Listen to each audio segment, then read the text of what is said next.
నా అభిప్రాయం చూద్దాం. కమిడియన్స్ కప్పులు రావని చెప్పాం కదా, యాక్సెప్ట్. మీరందరూ అప్పుడు ఏం అన్నారంటే లేదు లేదు మేము చేస్తాం చూస్తాం అన్నారు.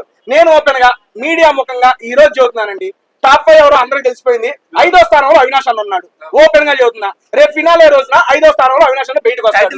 చెప్పేది ఫస్ట్ కంప్లీట్. 5వ స్థానంలో అవినాష్ అన్న బయటకు వస్తాడు. మేమిద్దరం మాట్లాడుకునేది కమిడియన్ కప్పులు రావు అని. ఇప్పుడు 5వ స్థానంలో ఉన్నారు. రేపు నుంచి ఓట్ బ్యాంక్ ఓపెన్ అయింది. మీరు నిజంగా ఆయన ఎంటర్టైన్ చేశాడు, ఆటలాడాడు, టాస్కులు గెలిచాడు, అరే కమిడియన్ ఛాన్స్ ఇవ్వాలరా అని మీరు అనుకుంటే ఏమండి, గెలుపు అది నేను మాట్లాడతా. మీ ఇష్టం వచ్చినా గెలిపించుకోండి, ఒక 2 స్థానాలు ముందుకు తీసుకురండి. సీరియస్లీ చెప్తున్నా. అప్పుడు అరే మేము అన్నదానికి మీరు అందరూ యాక్సెప్ట్ చేశారు. మీరందరూ అంటే నాట్ ఇన్ ద మీడియా నుంచి వస్తున్న జనానికే చెప్తున్నాను.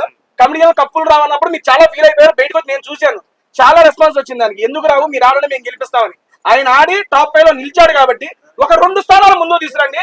సీరియస్లీ మేము అన్న మాటలే సభాముఖంగా వెనక్కి తీసుకుంటాం.